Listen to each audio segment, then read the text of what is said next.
Hey y'all, so Paul knew the key to contentment, joy, and having a steady heart, even in difficult situations.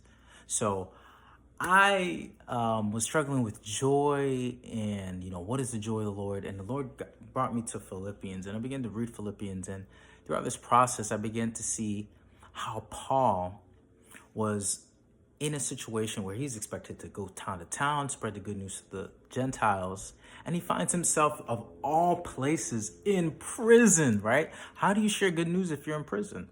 But here's the thing, there was a people that he was to reach that may not have been reached otherwise, right? Other than if he had not been imprisoned. And those are people who are part of the imperial guard. So people in those positions were now being exposed to the gospel through Paul's imprisonment. And he even recognized the value in saying that this has worked out to advance the gospel, right?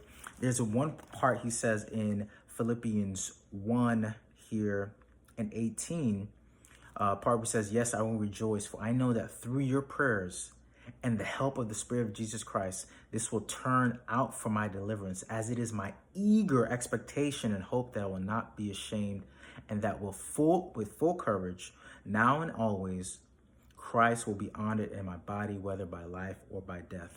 So here, and if you join us even with all of other Paul's writings, there's a theme of being able to be, again, sustained and believe God for God's sustaining power, but also delivering power, right?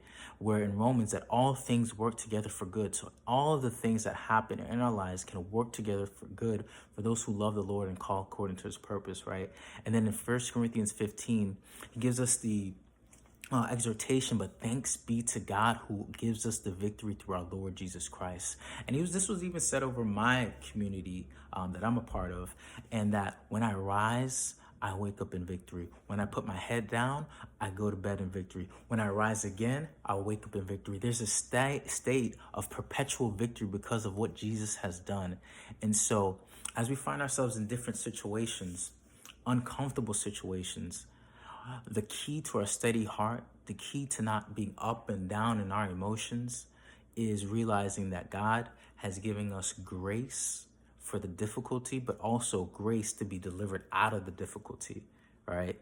And, many times what will happen is that it's either or for us, right?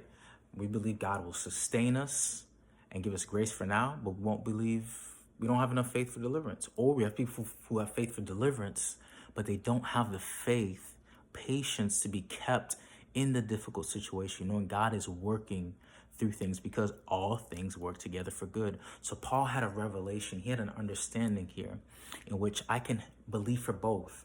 I want to believe for God's grace to sustain me, and I also want to believe for God's grace to deliver me. As he said here, he was in prison. He saw how it benefited those for him being in prison, but he also believed that he would not be put to shame, that he was expecting deliverance from his situation, right?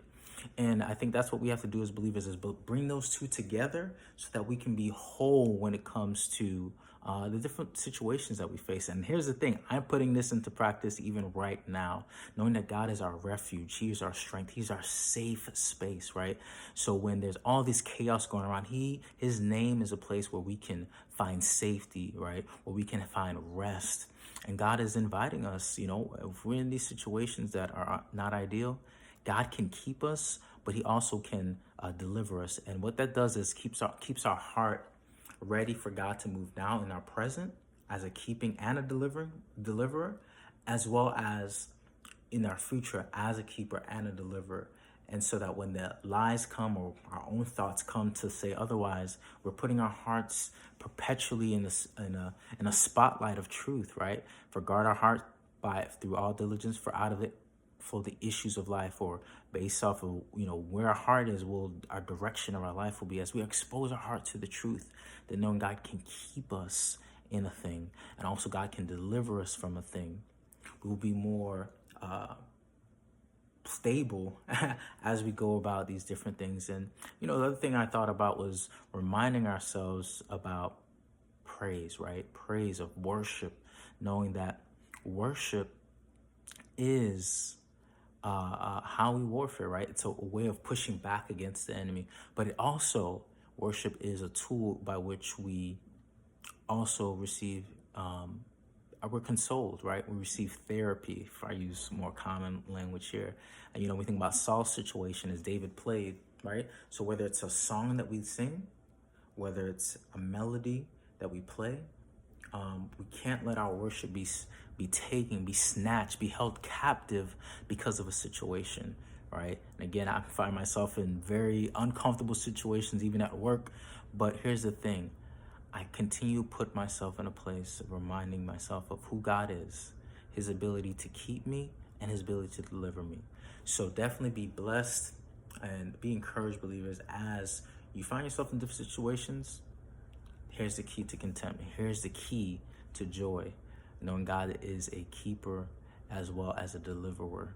And once we understand that he's both, the enemy cannot play with us as far as God is not going to be able to keep you and he's not going to deliver lies. He's going to do both. All right, so be blessed.